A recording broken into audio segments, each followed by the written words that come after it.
आएंगे मैया तब तू अभी बर्तन मजते हिंगे आगे नाइकी पुतोया लेनी जे कहाँ गेल होगे?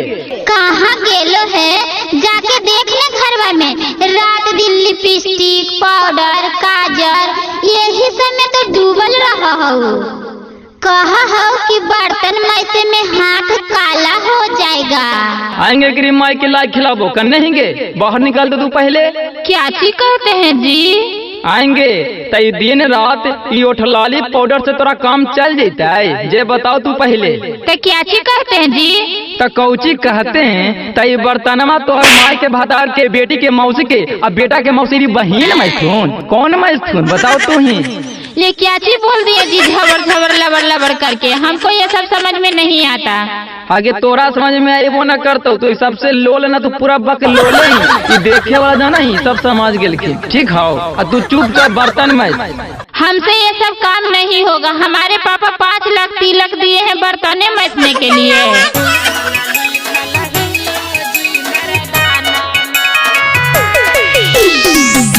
रिकॉर्डिंग स्टूडियो एकंगर सराय।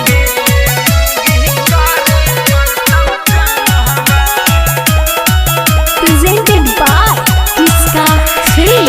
आगे मैं जे परतौ तोरा बाराताना मांगे मौगी करे परतौ काम आगे शादी करके ले लियो घर या गाना माँ आगे मौगी चलावे परतौ बेला आगे मौगी चलावे परतौ बेला नामा बनावे परतौ खाना नीपे परतौ अगन हमारे मौगी करे परतौ काम हम नहीं मंजबो बाराताना माँ पढ़ल लिखल हियो जी मर्दाना माँ हमरा से ना चलतो तोर बेलाना माँ नैहर के हम ही सुका मारावा पटना जहल करे हम कौले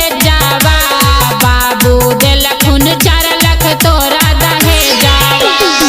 हले ले आओ लाही दहेजिया पुतो मज दिल को ना बर्तन कितना बढ़िया से बर्तन मज दिल को। काकर में बेटा भागवा में लिखल रहते जेही न होते रे। अब भागवा में लिखल रहता है। आए मैया आओ लाही ना जींस वाली पुतो अब पता ना हमरो से का आगे साया साड़ी भिजवावा हो यहो कोई पता ना हुआ हमू तोला चारे हो गली है। होलो है जब से शादी के जिंदगी भेलो बर्बादी के कैसे कहियो गे मैया ई खोजा हवा आजादी गे एकदम करम फूट गेलो गे मैया। आज शादी में लेला दहेजवा जी अब का लेवा करे जवाजी पढ़ल लिखल हियो पिया करा देबो तोरा जेलवा जी। जिनसवा पेन्हे से चलतौ नाही कामवा मौगी करे परतौ काम हम नहीं मंजबो बाराताना माँ पढ़ल लिखल हियो जी मर्दाना माँ हमरा से ना चलतो तोर बेलाना माँ नैहर के हम ही सुका मारावा नैहर में करहली कॉलेज आ यही से हमरा के न है बर्तन मैसे के चूल्हा नीपे के नॉलेज। आप क्या समझते हैं हम चाहेंगे ना तो आपको आंचरा में बांध के रखेंगे। हमारे पापा दहेज दे के आपको खरीद लिए हैं। टेरी टेरी के हम बकरी बकरा कहेंगे कि तोर बाबू 5 लाख रुपया दिल का हम खरीदा के लिए हम आदमी की जानवर के। हम चाहेंगे ना तो आपको साड़ी भी मेरा खींचना पड़ेगा। अरे बाप रे बाप अब हम अगला जन्म से एकदम शादी ब्याह के चक्कर में एकदम ना रह रे बाप। कहबो ताये राजा दाबे पर तो गोरवाजी तोरा हमें बांध के रखबो या चारा के कोरवाजी।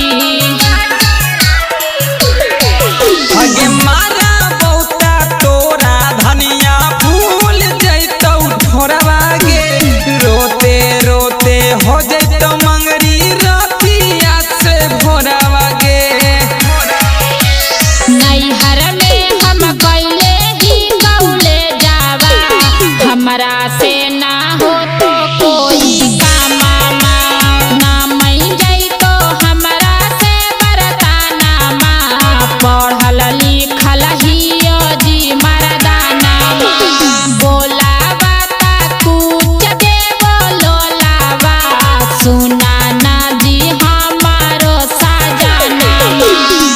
देखा भैया तू समन शादी विवाह तो कर लेला है, लेकिन दहेज वाली और जींस वाली के चक्कर में एकदम ना रहिए, एकदम जिंदगी नरक बन जेतो, जैसे हमारा भी हालत होते हवे।